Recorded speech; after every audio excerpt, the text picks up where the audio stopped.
Orang seperti ini kalau masih dianggap ulama sih aduh keterlaluan ya.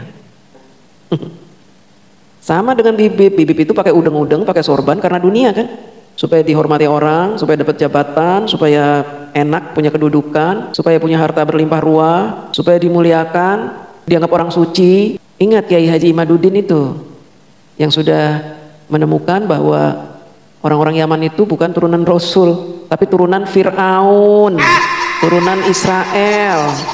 Makanya saya jadi tidak heran kenapa Bibip Rizik Syihab ini mulutnya kotor kalau bicara, kasar, kotor. Ya karena memang turunan Israel. Kami umat Islam juga udah tahu, Bib, siapa ulama yang patut kami ikuti, siapa yang tidak. Gak usah merasa orang paling hebat di Indonesia. Tes DNA aja dulu lah. Buktikan kepada kami bahwa kamu bernyali.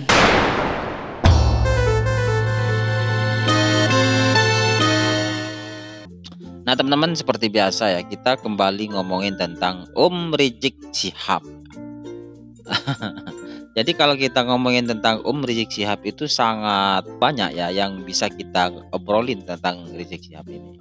Karena menurut saya Rizik Syihab ini adalah sosok yang sangat fenomenal sekali ya di Indonesia. Ya, sangat fenomenal sekali. Sehingga dengan keberadaan Rizik di Indonesia ini semakin rame, semakin berwarna. Saya tidak bisa bayangkan seandainya Indonesia tidak ada Rizik Syihab.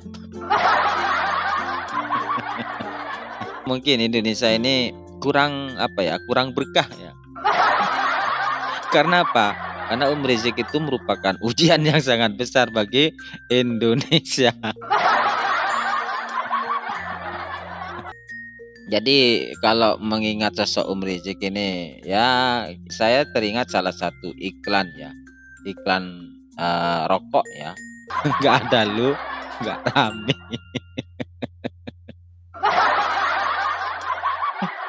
Rizik ya Allah. Kita melihat fenomena Rizik Syihab ini ya. Apa namanya ya, kita akan mengenal sesuatu yang palsu. Tentang yang palsu-palsu. Karena apa? Kalau kita melihat nasab, katanya Rizik itu adalah cucu Nabi, ternyata palsu. Terus kalau kita melihat dia sebagai sosok seorang ulama, ya masa ada ulama yang suka mencaci maki, ya suka menghina orang lain, ya suka membuat istilah-istilah yang jorok. Jadi bisa dikatakan kalau dia sebagai seorang ulama, ya mungkin ulama palsu juga. Dia mengatakan bahwa cinta NKRI, padahal dia itu ingin mendirikan khilafah. Berarti kan cintanya cinta palsu. Kemudian juga dia mengatakan bahwa turunan Nabi itu kalau ingin diakui harus dites DNA. Tetapi setelah dia sendiri diminta tes DNA, ternyata dia nggak mau tes DNA, kawan. Berarti omongannya itu palsu. Berarti begini kawan ya, dengan adanya Rizik Syihab ini kita bisa mengenal ya bahwa ada orang yang selevel imam besar tetapi otak unyil itu ya. Padahal tentang kepalsuan nasabnya ini masih carut marut ya, belum ada penyelesaian. Dia sekarang malah bicara tentang ijazah palsu. Kalau ijazah palsu itu masih mending ya, tapi kalau nasab palsu itu yang itu yang sengklek kawan. Assalamualaikum warahmatullahi wabarakatuh. Jumpa lagi dengan saya DJ Anak Jenderal. Di video sebelumnya ketika saya membahas tentang Rismon yang nyamperin Bibip Rizik untuk meminta perlindungan karena dia dilaporin oleh Bapak Jokowi, ternyata tidak hanya Rismon yang menghadap Bibip Rizik, tapi juga mantan jenderal yang diwakili oleh Pak Kumis itu datang menemui Habib Rizik. Bertemunya Rismon dengan Habib Rizik saja membuat saya heran. Kenapa Rismon ketemu Habib Rizik? Apa dia mau mu'alaf, mau lock-in supaya dia dibela oleh umat Islam? Ketika dia dilaporin ke polisi oleh Pak Jokowi, dibela oleh umat Islam karena dia lock-in gitu. Kenapa dia tidak menemui pendeta untuk meminta perlindungan? Dari sini saja kita tahu bahwa Rismon itu menemui orang yang punya banyak pasukan. Artinya apa? Rismon ini menjadi bagian dari orang-orang yang memang menginginkan kerusuhan. Yang datang ke kediamannya Habib Rizik ini ternyata bukan Rismon saja, tapi ada juga mantan jenderal yang membahas tentang kesepakatan 8 poin itu. Kenapa mantan jenderal ini ketemu dengan Habib Rizik? Bisa kita katakan mereka ingin mempertontonkan ke kita, ke masyarakat, bahwa mereka ini nggak main-main dengan 8 kesepakatan itu. Mereka bahkan memanfaatkan Habib Rizik sebagai kekuatan. Pangkat mereka yang jenderal walaupun mantan ditambah dengan kekuatannya Habib Rizik, mungkin menurut mereka bisa membuat rakyat Indonesia ketakutan. Kita semua tahu kan Habib Rizik kekuatannya seperti apa. Omongan Habib Rizik ini udah dianggap omongan Tuhan oleh pengikutnya untuk memperoleh support, dukungan, kekuatan datang ke rumah Habib Rizik. Begitu pula dengan si Rismon, orang-orang yang dalam kondisi kalut, bingung datang menemui Habib Rizik. Tersebarnya video ini sebenarnya punya beberapa tujuan, diantaranya mereka ingin memamerkan kekuatan. Mereka ingin mengatakan kepada kita bahwa pertemuan antara mantan jenderal dengan Habib Rizik juga dengan Rismon ini adalah sebuah kekuatan yang patut diperhitungkan. Kemudian tujuan selanjutnya Habib Rizik ingin agar rakyat Indonesia itu segan terhadap Habib Rizik. Mantan jenderal saja datang ke kediamannya. Seorang dokter ahli aja datang menemui dia. Artinya Habib Rizik ini kan yang dituakan. Orang yang disegani, yang dituakan. Tapi kalau kita berpikir secara logis gitu ya, orang yang menemui seorang ahli agama itu pasti orang yang meminta nasihat. Nah ini kan enggak. Mereka menemui Habib Rizik untuk didukung kejahatannya. Yang satu ingin memaksulkan wakil presiden dan melakukan makar, minta dukungan. Yang satu ingin menyebarkan fitnah, minta didukung juga. Jangan-jangan selama ini kita dikibulin dengan Habib Rizik. Seolah-olah dia itu orang yang menyebarkan kebaikan, mengajarkan agama, memberikan nasihat-nasihat untuk akhirat, kebaikan-kebaikan dunia dan bekal kita untuk akhirat nanti menghadap Allah. Ternyata Habib Rizik justru mendukung orang-orang jahat ini. Dan ketika Habib Rizik ini bernarasi menyudutkan Mas Gibran, Habib Rizik kayaknya dendam sekali dengan Pak Jokowi. Coba kita saksikan videonya. Memberikan dukungan sepenuhnya atas pernyataan, yaitu 8 pernyataan diberikan oleh para purnawirawan jenderal. Ada 100 lebih jenderal, ada puluhan di sana marsikal, laksamana, kolonel dan seterusnya. Ini satu pernyataan yang sangat baik. Saya berharap pemerintahan kita menjadikan 8 pernyataan para purnawirawan tadi sebagai bahan masukan untuk mengambil pertimbangan. Jadi jangan diabaikan, ini masukan, pelajari. Kalau memang masukan tersebut bagus, masukan tersebut untuk perubahan ke arah yang lebih baik bagi bangsa Indonesia, wajib untuk diakomodir oleh pemerintah. Teman-teman dengar ya, kata-kata wajib diakomodir oleh pemerintah. Jadi Habib Rizik ini mewajibkan pemerintah untuk mengakomodir pernyataan 8 poin itu dari mantan jenderal itu. Emang dia siapa ya? Mewajibkan pemerintah mengakomodir. Kayak maksa gitu ya. Nah ini teman-teman, sangat berbahaya ketika ada seorang tokoh yang dimuliakan sedemikian rupa, padahal jejak-jejak digital sudah menyebutkan kejahatan yang dia lakukan selama ini buat Indonesia, buat NKRI. Bahkan dia punya keinginan dan cita-cita menjadikan Indonesia ini negara khilafah, menolak Pancasila dengan menyebut Pancasila dengan kata-kata yang kotor, menyebut bendera merah putih itu musyrik. Dia juga pernah menyebut tentara kita dengan sebutan-sebutan jelek, polisi kita dengan sebutan-sebutan jelek. Tapi dia dimuliakan oleh siapa? Oleh orang-orang yang membenci pemerintah.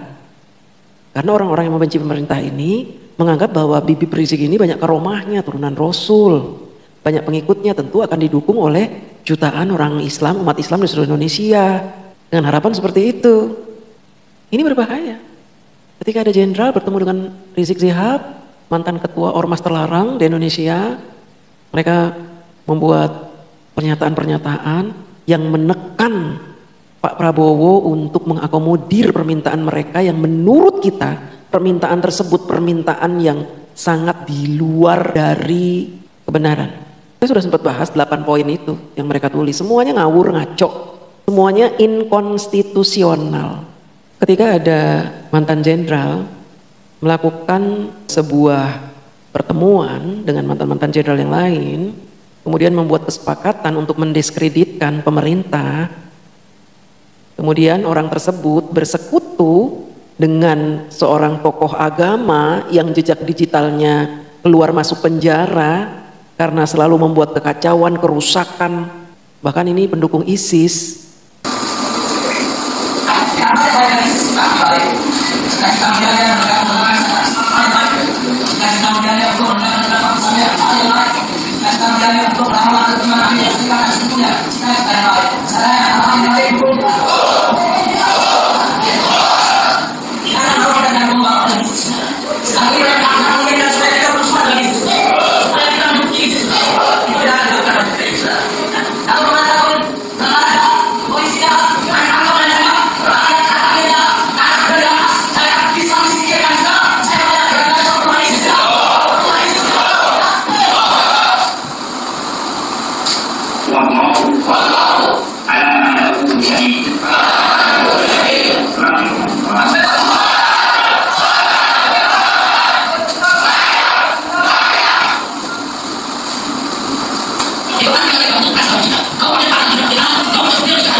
Ditambah lagi, mereka ini bersekutu dengan para penyebar berita bohong, si Rismon itu. Pembohong berkumpul dengan penjahat dan mantan-mantan jenderal yang tidak cinta tanah air. Mereka bahkan berkata sebaliknya, kami membuat kesepakatan ini karena kami cinta tanah air. Yang memang terkenal sebagai bos demo, terkenal sebagai preman berjubah, terkenal sebagai orang yang membuat kekacauan, intoleran, rasis. Ngapain mantan jenderal bergabung dengan beliau ini? Ngapain? Apa? Nakut-nakutin kita, rakyat gitu, nakut-nakutin. Saya walaupun pernah dipersekusi sama anak buahnya Habib Rizik, tapi saya nggak takut. Bersatunya mantan-mantan jenderal ini dengan Habib Rizik justru memberitahu kepada kita semua siapa mantan jenderal yang membuat 8 poin kesepakatan ini. Ternyata mereka memang orang-orang yang ingin membuat kerusakan di Indonesia. Loh, kok kerusakan? Kan Habib Rizik tokoh ulama loh. Kita semua tahu dia ini bukan turunan Rasul, tapi ngaku-ngaku turunan Rasul. Kemudian dia ini ngaku-ngaku sebagai tokoh agama, padahal dalam setiap ceramahnya dia selalu mengajarkan kebencian, kata-katanya kasar, memprovokasi umat untuk membenci, bahkan menghalalkan menyebarkan fitnah. Ada itu videonya. Coba mencari kesalahan-kesalahan, bahkan kalau nggak ada kesalahan, kan buatlah fitnah-fitnah yang bisa diterima oleh masyarakat tentang mereka. Dulu boleh Habib Rizik itu banyak pengikutnya, bisa mendatangkan 2 juta orang untuk menyerbu ke Monas, boleh. Tapi ketika ada tesis yang menyatakan bahwa orang Yaman itu tidak ada yang menjadi keturunan Rasulullah, pengikut dia sudah mulai berkurang. Kalau video itu hanya ingin nakut-nakutin kita, mohon maaf, kita sudah tahu jumlah pengikut Habib ini sudah berkurang jauh. Dalam demo-demo aja yang datang cuma paling banter 500 orang, kebanyakan juga 100, 200 segitu aja. Yang datang juga nenek-nenek, kakek-kakek. Jangan dibiarkan orang-orang ini menakut-nakuti kita dengan mengadakan pertemuan lalu disiarkan. Seolah-olah mereka ini ingin membuat kubu yang menginginkan Pak Jokowi di penjara, kubu yang menginginkan Gibran diturunkan, kubu yang menginginkan berita hoax, fitnah jadi garda terdepan. Gimana sih cara berpikirnya ini ya? Kita semua tahu siapa Habib Rizik ini. Dia sudah tidak punya kekuatan apa-apa. Bahkan dia tidak bisa menolak ketika bangunan-bangunan liar di puncak itu dibongkar oleh Kang Deddy. Gak punya kekuatan dia. Gak ada kekuatannya. Mantan-mantan anak buahnya banyak yang sudah sadar. Coba kita dengerin lagi. Jadi sekali lagi saya mendukung 8 pertanyaan tadi. Hanya saya tambahkan 1 lagi. Yang ke-9, tangkap dan adili Jokowi. Akhir. Nah, kenapa saya tambahkan begitu? Karena Jokowi ini memang problematik. Dia ini yang bikin problem. Ini segala sesuatu ini yang bikin problem itu. Bukan hanya urusan ijazah saja. Segala macam urusan. Bahkan dulu waktu saya di Mekah, saya sempat membuka syair dengan judul Sengaja Bohong. Orang seperti ini kalau masih dianggap ulama sih aduh keterlaluan ya. Dari cara dia bicara itu emang dia ingin menjatuhkan Pak Jokowi, benci sekali dia dengan Pak Jokowi. Bahkan dia bangga pernah membuat puisi judulnya Si Raja Bohong katanya. Jokowi harus diadili karena dia ini yang membuat keributan katanya. Kapan Pak Jokowi membuat keributan? Bukannya Habib Rizik yang bikin keributan terus, caci maki terus. Ajaran-ajaran seperti itu tuh aduh bahaya Pak. Tuduhan, fitnah. Kapan Pak Jokowi bikin ribut? Yang bikin ribut itu Bapak. Selalu bikin ribut. Demo berjilid-jilid. Disuruh datang ke Bareskrim ngumpet. Sampai-sampai mengorbankan 6 laskar. Dijadiin bemper. Giliran 6 laskarnya kalah melawan polisi, nyala-nyalain pemerintah. Katanya ini adalah pembantaian, kezoliman. 6 laskar itu mati ya karena kamu, Bib. Disuruh ngawal kamu. Karena kamu ketakutan dipanggil polisi. Pengecut kamu, Bib. Kabur ke Arab sampai 3 tahun. Ketika visanya habis, baru dia pulang. Itu juga kalau nggak dibantu oleh pemerintah, nggak bisa lama-lama di sana. Sampai 3 tahun coba. Ngumpet dipanggil polisi. Minta di SP3 katanya panggilannya. Kemudian ketika memprovokasi rakyat, dapat lagi panggilan Bareskrim. Ngumpet lagi. Kalau emang berani kamu ngomong dipanggil polisi, datang ke polisi. Itu namanya jihadis. Pejuang itu ingin mendirikan khilafah ya harus berani, jangan pengecut, Bib. Mentalnya mental pecundang tapi memprovokasi orang untuk melawan. Padahal kamu sendiri pengecut. Pasukan kamu yang disuruh maju, disuruh demo, disuruh ini, disuruh itu. Kamu yang ngumpet di Arab. Kamu itu yang bikin kekacauan, Bib. Bukan Pak Jokowi. Banyak-banyak istighfar, Bib. Ya, istighfar. Mumpung nyawa masih ada di kandung badan. Jangan terus memprovokasi rakyat. Kami itu udah jengah, bosan dengan kata-kata hujatanmu itu. Coba kita dengarkan lanjutan video ini coba. Dan itu sudah kita sampaikan dari jauh hari, dari tahun 2018 kita sudah ingatkan orang ini berbohong, orang ini berdusta, orang ini harus dimakzulkan. Nah, cuman saat itu memang masih banyak yang belum sadar. Nah, kalau sekarang ini udah banyak yang sadar, bahkan yang dulu dukung Jokowi udah akhirnya mulai sadar, bahkan mulai dari pahlawan kesiangan. Dan mudah-mudahan kita tetap bersatu. Kata Bibip, dulu itu banyak orang yang nggak sadar bahwa Pak Jokowi itu pembohong. Dulu itu Pak Jokowi susah dimakzulkan karena banyak orang yang tidak sadar. Sekarang ini orang pada sadar katanya. Bahkan yang dulu membela Pak Jokowi sekarang menjadi pembenci, udah sadar banyak. Bibip salah. Bibip salah. 10 tahun Pak Jokowi tidak bisa dimakzulkan karena apa? Karena Bibip tidak punya bukti apapun dengan tuduhan Bibip itu. Bukan karena banyak orang yang tidak sadar. Dan sekarang kata Bibip banyak orang yang sadar. Siapa yang sadar, Bib? Siapa yang menurut Bibip banyak orang yang sadar gitu? Justru orang-orang PDIP itu yang sekarang membenci Pak Jokowi bukan karena dia sadar. Tapi mereka itu membuka kedoknya bahwa selama ini mereka mendukung Pak Jokowi karena pamrih. Mendukung Pak Jokowi karena dunia. Sama dengan Bibip. Bibip itu pakai udeng-udeng, pakai sorban karena dunia kan. Supaya dihormati orang, supaya dapat jabatan, supaya enak punya kedudukan, supaya punya harta berlimpah ruah, supaya dimuliakan, dianggap orang suci. Lalu Bibip bicara seenaknya. Karena menurut Bibip, orang-orang pasti percaya dengan omongan gue. Kan gue mulia, cucu Nabi, gak ada yang berani menghina gue. Kan mereka takut kualat, jadi gue ngomong apa aja mereka pasti percaya, gitu kan. Ingat Kiai Haji Imaduddin itu, yang sudah menemukan bahwa orang-orang Yaman itu bukan turunan Rasul, tapi turunan Fir'aun, turunan Israel.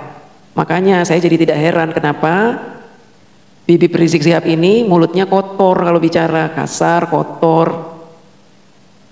Ya karena memang turunan Israel, turunan Fir'aun. Maunya dipuja-puja, maunya disembah-sembah, disujud-sujutin, maunya dicium-cium kakinya, maunya dimuliakan. Kalau ada orang yang nggak memuliakan, udah dicaci maki, dibilang kafir lah, dibilang menentang Islam. Padahal kami ini Islam, masa kami menentang Islam? Kami hanya tidak suka cara Bibip berpolitik. Ustadz boleh berpolitik? Boleh. Tapi kalau menjual agama itu yang berbahaya, Bib. Kalau menjual agama itu tidak sehat politiknya. Berpolitik silahkan, Rasulullah SAW juga berpolitik. Tapi kan nggak seperti Bibip. Mencaci maki, menyebarkan fitnah, membenarkan hoax, ngata-ngatain orang, membuli. Tidak ada, Bib. Kalau Bibip turunan darah Rasulullah, tidak mungkin mulut Bibip ini kotor. Kami umat Islam juga udah tahu, Bib. Siapa ulama yang patut kami ikuti, siapa yang tidak. Gak usah merasa orang paling hebat di Indonesia. Tes DNA aja dulu lah. Buktikan kepada kami bahwa kamu bernyali.